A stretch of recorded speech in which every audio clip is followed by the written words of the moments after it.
Hello, this is part 2, Red Ink. Do not believe that for a moment. This is an excuse for being what they are.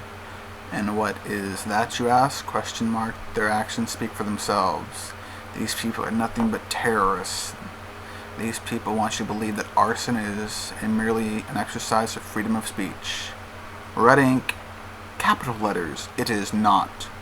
Quotation, quotation, quotation. They're screaming that shit at you. First off, I have a question. So firebombing isn't, arson's not an exercise of free speech. So when right-wing radicals bomb abortion clinics, when they bomb abortion doctors, places of business, and homes, is that patriotism or is that also terrorism? Because, you know, you can't say the ALF are terrorists for firebombing, but these pro-lifers who firebomb abortion clinics and kill abortion doctors, that's somehow fucking justified? Just throwing it out there. These eco-terrorists consider this to be a non-violent campaign because they say they take all precautions not to harm any animal, human or otherwise. Well, that is true. See, target of opportunity, most people, if they're gonna do action, plan it for months, if not years, before they carry it out. They are very, very careful, and they are very, very detailed. But you want to know that because you, once again, have neglected to do actual research on the ALF and on animal liberation, on Ewok or Shack or ELF or ALF or whatever. Red Ink. But wait, a statement from Robin Webb contradicts the last statement from the press office of the Animal Liberation Front.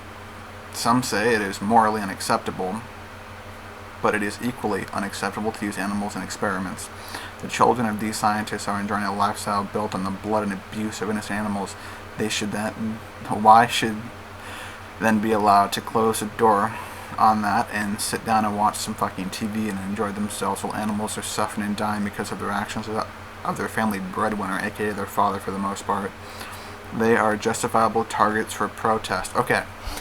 Target of instance, there is a difference between protesting and direct action.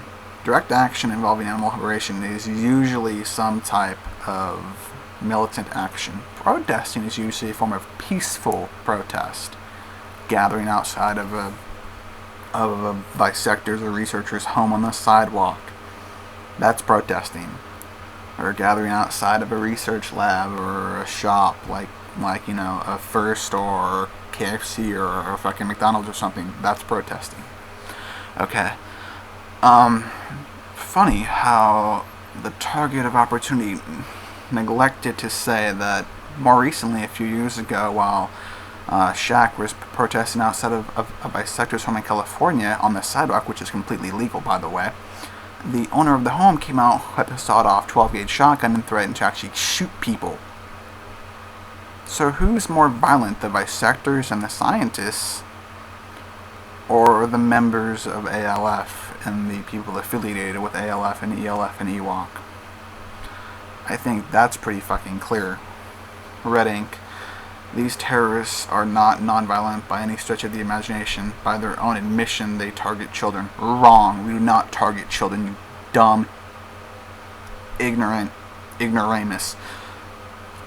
Targeting children means they seek to harm children as a means of getting the message across.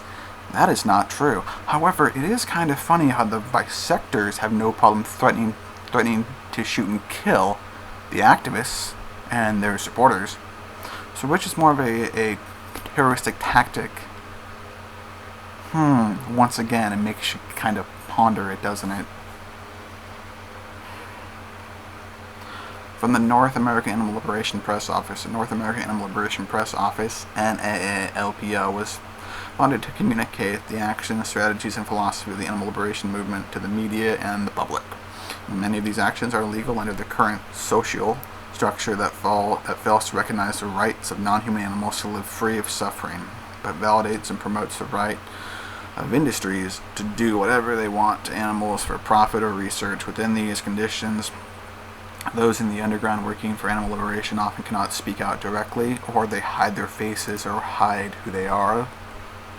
hint hint.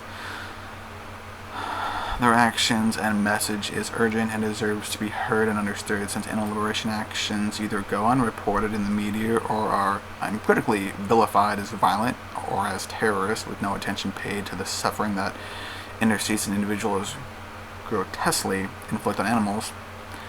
NAALPO seeks to clarify the motivation and nature of actions taken in defense of animals. The press office also tries to provide a historical, social context for an objective understanding of the nature and motivation of illegal direct action taken on behalf of the captive animals.